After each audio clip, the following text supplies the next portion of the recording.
Yo, what's going on, guys? It is Insanity here, and welcome to today's video. Sorry for no upload yesterday. Just know that it really annoyed me that it didn't even upload because I said I was going for a 30 video upload streak, but you know, that didn't really work out. So anyways, in today's video, we're gonna be talking about how you can farm Captain Traunt in Borderlands 3. Now, just before this video starts, please consider leaving a like if you guys did enjoy or if you found it informative, and also please subscribe if you are new. I do Borderlands content like this almost every single day, so yeah, please consider subscribing. I have a playlist on my channel called How to Borderlands for all your Borderlands needs and whatnot, like boss guides and farming guides, and that link will be down in the description below. Captain Traunt is a main story boss, and he is also the main story boss, like the final boss on Athenas. So yeah, he could be found on Athenas. Just follow the route I have on screen right now.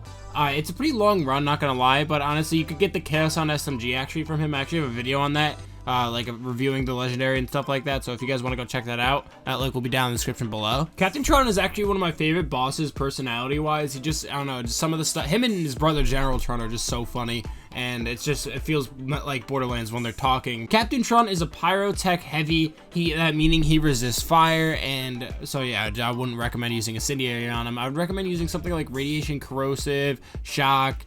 I also think he actually blocks cryo damage as well. So yeah, we're just gonna move on to some tips on farming him actually, and obviously number one is obviously use flak, just like every other farm guide on YouTube. Use flak. Flak is the best vault hunter for bossing. But if you don't have flak, or if you do have flak, this applies to all characters actually. If you guys have the second DLC, I would highly recommend getting through near the end, and at the end, like near the end of the campaign, you get the Pearl of Ineffable Knowledge, and that is probably one of the best artifacts in the game. I actually do want to make a video on that, and I'll probably make that tomorrow. This artifact is really good for any boss farm because of what its effects do. The more you hit critical hits, the more damage it gets buffed up, but you just got to keep hitting critical hits. The reason why it's so good with flak is because flaks fade away. Every bullet you shoot is a critical hit. That's, you know, just damage keeps stacking, and it's just kind of broken. But you could use Zane Mozamara and using the Pearl of Ineffable Knowledge, and this, you know, artifact will literally boost your damage the more you hit critical spot. Now moving on to his critical spot. His critical spot is actually his head and the big thing on his back, just like any normal pyrotech heavy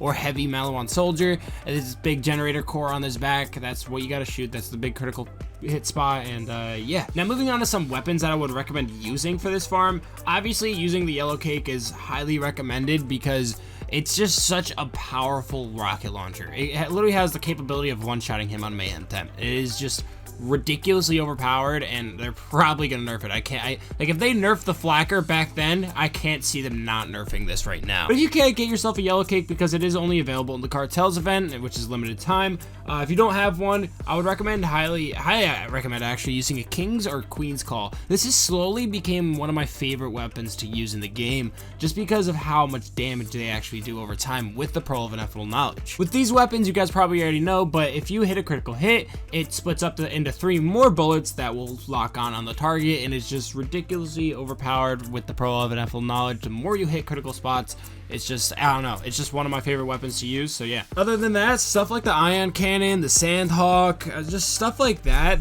just have a ridiculous damage output, I would just highly recommend using. Yeah, but yeah, otherwise that's pretty much all the tips I have for you guys on farming him. So yeah, it's been insane, you guys. If you guys did enjoy, please leave a like, and or if you found it informative or helpful, yeah, leave a like, and also subscribe if you are new. We do Borderlands content like this almost every single day. So yeah, it's been Insanity, and I'll see you all later.